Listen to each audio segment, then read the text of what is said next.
Hello friends, my name is Rachna Navani. Welcome to biochem tutorial. आज के lecture में हम बायोलॉजी का नया चैप्टर स्टार्ट करने जा रहे हैं, जो कि हमारे पास चैप्टर है how do organism reproduce. Means इस चैप्टर में हम ये पढ़ेंगे कि कोई भी जो हमारे पास लिविंग ऑर्गेनिज्म है, प्लांट्स हो या चाहे एनिमल्स हो, कोई लिविंग ऑर्गेनिज्म ह्यूमन हो चाहे आपके पास एनिमल स्पीसीज हो, वो किस तरीके से उनमें रिप्रोडक्शन की प्रोसेस कैसे होती है, वो न्यू बॉर्न बेबी को किस तरीके से डिलीवर करती है, रिप्रोडक्शन की क्या प्रोसेस होती है, कौन कौन से मेथड्स होते हैं रिप्रोडक्शन के लिए, किस तरीके से हम रिप्रोडक्शन की प्रोसेस होती है, रिप्रोडक्शन कैसे होते हैं, किस तरीके से पेरेंट्स से ऑफ स्प्रिंग में जेनेटिक कैरेक्टर ट्रांसमिट होते हैं, किस तरीके से रिप्रोडक्शन में सिमिलर कैरेक्टरिस्टिक्स फीचर्स आते हैं। हम ये सारे पॉइंट्स इस लेक्चर में डिस्कस करेंगे। तो चलिए, तो सबसे पहले हम जानेंगे how do organism reproduce. Means इस चैप्टर के अंदर हम ये पढ़ेंगे कि ऑर्गेनिज्म जो हमारे पास है, प्लांट्स भी हो सकते हैं, ऑर्गेनिज्म हमारे पास एनिमल है, जो लिविंग ऑर्गेनिज्म है उसमें रिप्रोडक्शन की प्रोसेस होगी। रिप्रोडक्शन प्लांट में भी पढ़ेंगे हम, रिप्रोडक्शन हम एनिमल में भी पढ़ेंगे। रिप्रोडक्शन ह्यूमन बीइंग में सबसे एडवांस टाइप का रिप्रोडक्शन होता है सेक्सुअल रिप्रोडक्शन। तो किस तरीके से ऑर्गेनिज्म क्या होते हैं, रिप्रोड्यूस होते हैं, हम इस चैप्टर के अंदर ये पढ़ेंगे। चैप्टर के अंदर और हम डिस्कस करेंगे types of reproduction. Types of reproduction में हम डिस्कस करेंगे एसेक्सुअल रिप्रोडक्शन क्या होता है, सेक्सुअल रिप्रोडक्शन क्या होता है। एसेक्सुअल रिप्रोडक्शन में एसेक्सुअल रिप्रोडक्शन के बहुत सारे टाइप्स हैं हमारे पास, उनको हम उसके अंदर स्टडी करेंगे। सेक्सुअल रिप्रोडक्शन में किस तरीके से ऑर्गन या सेक्स गैमेट्स इन्वॉल्व होते हैं, ये सारे कॉम्प्लिकेटेड प्रोसेस है हमारे पास सेक्सुअल रिप्रोडक्शन, तो उसको हम डिटेल से स्टडी करेंगे। पहले हम आज के टॉपिक की डिस्कस करते हैं। रिप्रोडक्शन, सबसे पहले हमें जानना है कि रिप्रोडक्शन होता क्या है। रिप्रोडक्शन का मतलब होता है कोई भी जो लिविंग ऑर्गेनिज्म है उसमें जो एबिलिटी होती है कि वो न्यू बॉर्न बेबी को या नया ऑर्गेनिज्म डिलीवर कर सके या बेबी को डिलीवर कर सके, उसको हम रिप्रोडक्शन की प्रोसेस कहते हैं। ठीक है, तो रिप्रोडक्शन हमारे पास प्लांट में भी हो रहा है, एनिमल में भी हो रहा है। रिप्रोडक्शन जो ऑर्गेनिज्म है हमारे पास, वो अपने ही तरह दूसरे ऑर्गेनिज्म को एडल्ट होने पर अपने ऑफ स्प्रिंग बनाता है, उस प्रोसेस को हम रिप्रोडक्शन कहते हैं।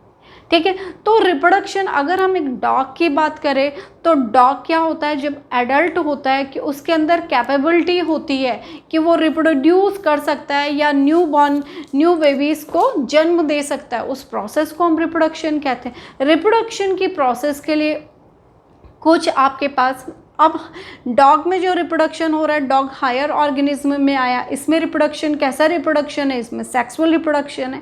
ठीक है, तो डॉग क्या करेगा, अपने छोटे छोटे बच्चों को जन्म देता है, तो इस तरीके से रिप्रोडक्शन की प्रोसेस होती है। अगर रिप्रोडक्शन किसी भी ऑर्गेनिज्म में, अगर हम ये कहें कि किसी भी ऑर्गेनिज्म में अगर रिप्रोडक्शन नहीं होगा तो क्या होगा, उसकी स्पीसीज आगे नहीं बढ़ पाएगी।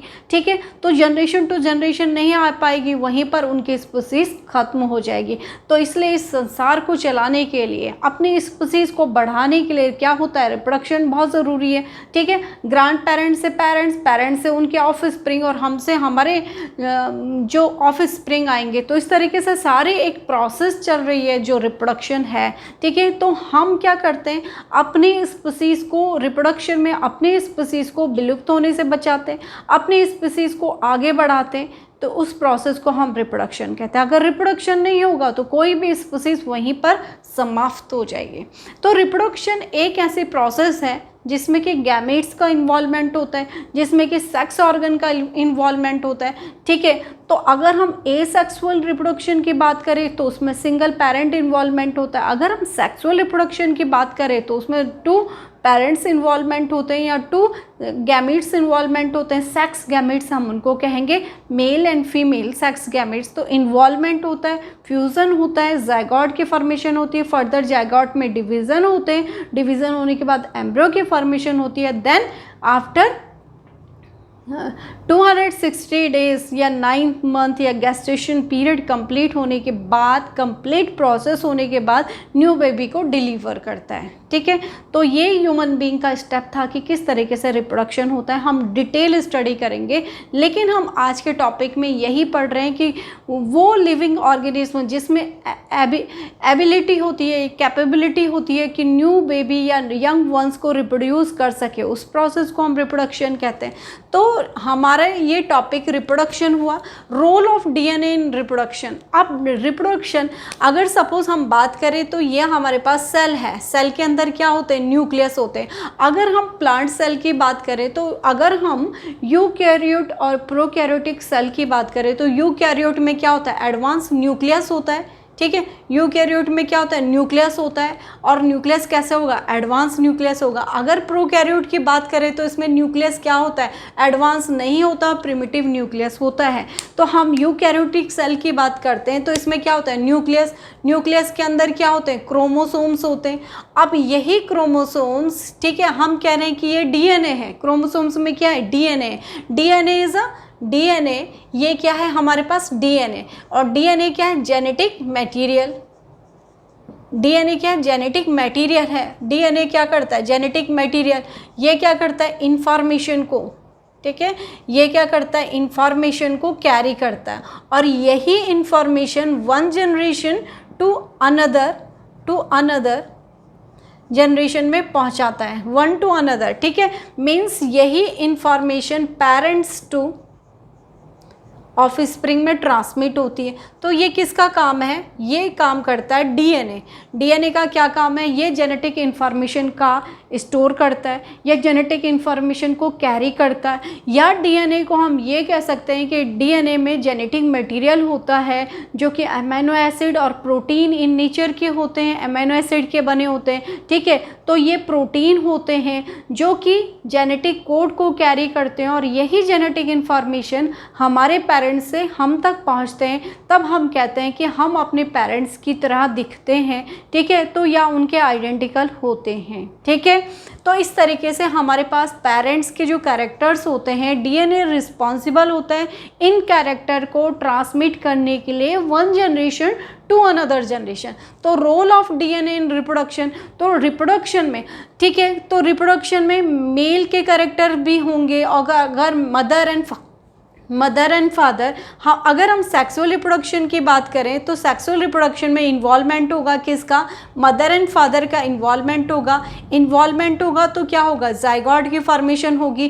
जाइगोट में सेल डिवीज़न होगा और अलग अलग गैस्ट्रुला, मोरुला, ब्लास्टुला, बहुत सारी प्रोसेस होती है, स्टेप होती है, गैस्ट्रेशन पीरियड होता है। पर लेकिन मदर के भी कैरेक्टर्स आते हैं और फादर के भी कैरेक्टर आते हैं। कैसे कैरेक्टर, जेनेटिक कैरेक्टर, और यही जेनेटिक कैरेक्टर ट्रांसमिट होते हैं पेरेंट टू ऑफ स्प्रिंग। किसमें, ऑफ स्प्रिंग में। कौन रिस्पॉन्सिबल है इन कैरेक्टर को कैरी करने के लिए या ट्रांसमिट करने के लिए, जीन्स रिस्पॉन्सिबल होते हैं। जीन्स में क्या होते हैं, डीएनए होते हैं। तो DNA is a genetic material carry the information from parents two of spring. अपने पेरेंट्स से हमारे पास जो कैरेक्टर्स आते हैं, हम अपने पेरेंट्स की तरह होते हैं दिखने में, ठीक है। तो मदर एंड फादर दोनों के कैरेक्टर्स आते हैं, या फैमिली के अदर मेंबर्स के कैरेक्टर्स भी आते हैं, ठीक है। Means grand mother, grand father, ठीक है, या आपके मैटरनल और पैटर्नल कैरेक्टर भी आने की चांसेस होते हैं। तो इस तरीके से हम पढ़ते हैं कि डीएनए का क्या इंपॉर्टेंट रोल है रिप्रोडक्शन में।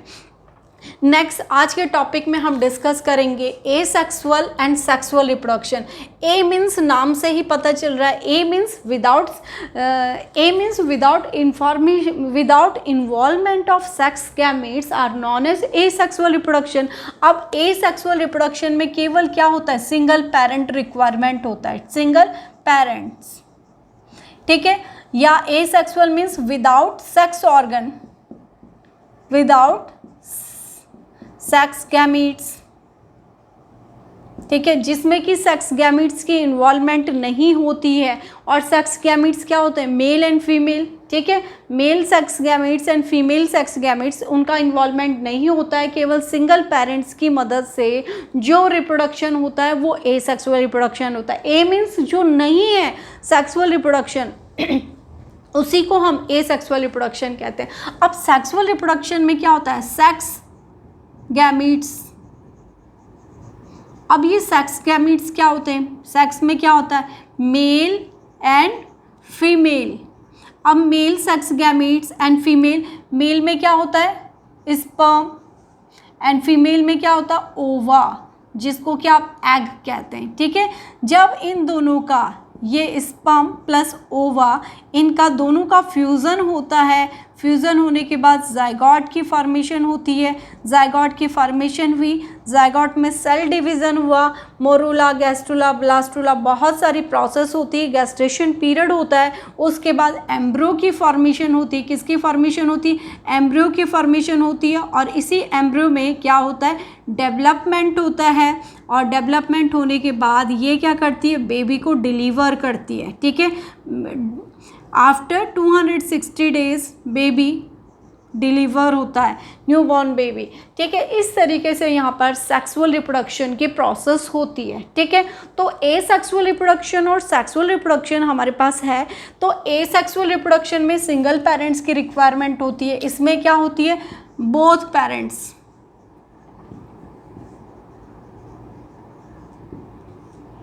ठीक है। ए सेक्सुअल रिप्रोडक्शन जब सिंगल पेरेंट से बन रहा है तो इसमें कोई भी वेरिएशन नहीं हो पाएगा, कोई भी नो वेरिएशन, कोई चेंज नहीं आएगा, क्योंकि वो सिंगल पेरेंट से हो रहा है। और इसमें क्या होता है, दो अलग अलग पेरेंट्स से हो रहा है तो इसमें वेरिएशन हो सकता है, ठीक है। सेक्सुअल रिप्रोडक्शन में क्या होता है, सेक्सुअल रिप्रोडक्शन में वेरिएशन आते हैं। Variation means change. चेंज कब आते हैं, जब जेनेटिक सीक्वेंस में चेंज होता है या जेनेटिक कैरेक्टर में कहीं ना कहीं म्यूटेशन होता है। म्यूटेशन मीन्स जेनेटिक सीक्वेंस में चेंज। तो जेनेटिक सीक्वेंस में चेंज होने की वजह से क्या होता है, वेरिएशन आते हैं, जबकि ए सेक्सुअल रिप्रोडक्शन में वेरिएशन नहीं होता है।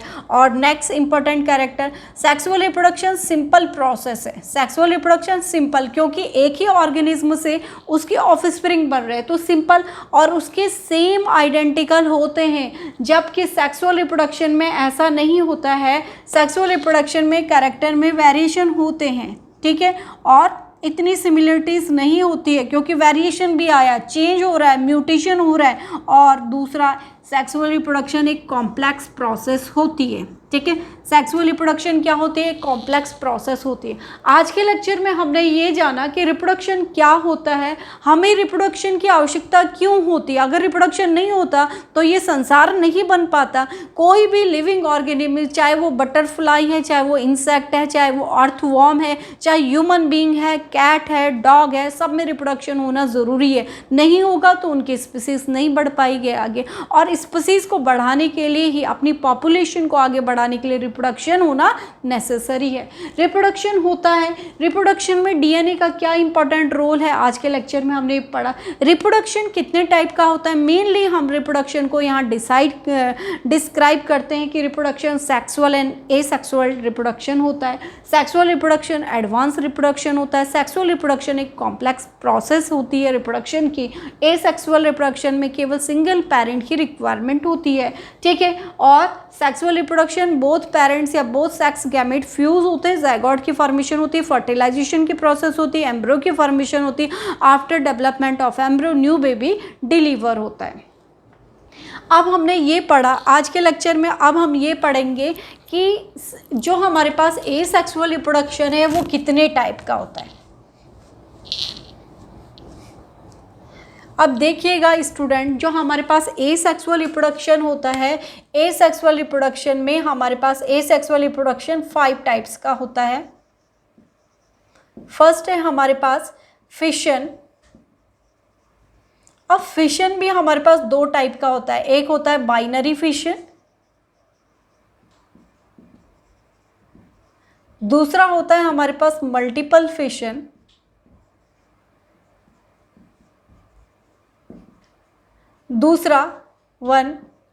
दूसरा हमारे पास होता है स्पोर फॉर्मेशन।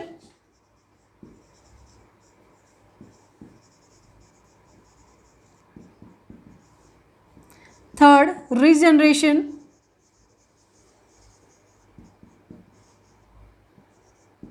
बडिंग। इस तरीके से हमारे पास ये डिफरेंट टाइप्स के जो हमारे पास ये एसेक्सुअल रिप्रोडक्शन होता है, फिशन में हम पढ़ते हैं बाइनरी फिशन, अमीबा में होता है, मल्टीपल फिशन भी होता है। तो फिशन में क्या होता है, फिशन मीन्स टूटना। तो जब कोई भी एक सेल 2 पार्ट्स में टूट जाती है तो उसे हम बाइनरी फिशन कहते हैं। मल्टीपल फिशन प्लेनेरिया में भी होता है। स्पोर फॉर्मेशन में हम राइजोपस एंड म्यूकर का एग्जांपल लेंगे। और रीजनरेशन में हम किसका एग्जांपल लेंगे, रीजनरेशन में हम स्टारफिश का एग्जांपल लेंगे। रीजनरेशन में क्या होता है, कोई भी एक ऑर्गेनिज्म के जिसका किसी बॉडी पार्ट के कट होने पर उसमें दोबारा से वो पार्ट रीजनरेट हो जाता है। जैसे लिजार्ड में होता है रीजनरेशन, आपके पास हाइड्रा में भी होता है रीजनरेशन, आपके पास स्टारफिश में होता है। बर्डिंग के फॉर्मेशन, बर्ड, किसी भी बर्ड को कट करने पर नया बर्ड आ जाता है, तो ये आपके पास बर्डिंग फॉर्मेशन हाइड्रा में होता है। और फिफ्थ है लास्ट आपके पास, ये 5 टाइप्स के आपके पास एसेक्सुअल रिप्रोडक्शन होता है। फिफ्थ आपके पास होता है फ्रेगमेंटेशन। अब देखिएगा फ्रेगमेंटेशन में क्या होता है, ये फ्रेगमेंट होते हैं। इन फ्रेगमेंट्स को जब ये कट हो जाते हैं तो कई फ्रेगमेंट नए तैयार हो जाते हैं। तो फ्रेगमेंट्स की मदद से आप क्या, फ्रेगमेंट क्या होते हैं, थ्रेड लाइक स्ट्रक्चर। इस फ्रेगमेंट्स स्पाइरोगाइरा में होता है ये। इन फ्रेगमेंट्स की मदद से आप कई नए ऑर्गेनिज्म को तैयार कर सकते हो। तो फ्रेगमेंटेशन की प्रोसेस होती है। ये तो हमने आज की लेक्चर में एसेक्सुअल रिप्रोडक्शन का इंट्रोडक्शन लिया। अब हम नेक्स्ट लेक्चर में टाइप्स ऑफ एसेक्सुअल रिप्रोडक्शन की डिटेल स्टडी करेंगे, जिसमें कि हम फिशन क्या होता है, बाइनरी फिशन, मल्टीपल फिशन कैसे होता है, इन सब के हम डिटेल स्टडी करेंगे। आज हमने केवल इंट्रोडक्शन लिया कि एसेक्सुअल रिप्रोडक्शन क्या होता है। 5 डिफरेंट टाइप्स के हमारे पास एसेक्सुअल रिप्रोडक्शन है। नेक्स्ट लेक्चर में हम एसेक्सुअल रिप्रोडक्शन के ऊपर डिस्कस करेंगे। आई थिंक कि स्टूडेंट आपको ये लेक्चर समझ में आया होगा। तो प्लीज़ चैनल को लाइक एंड सब्सक्राइब जरूर करें। Thank you.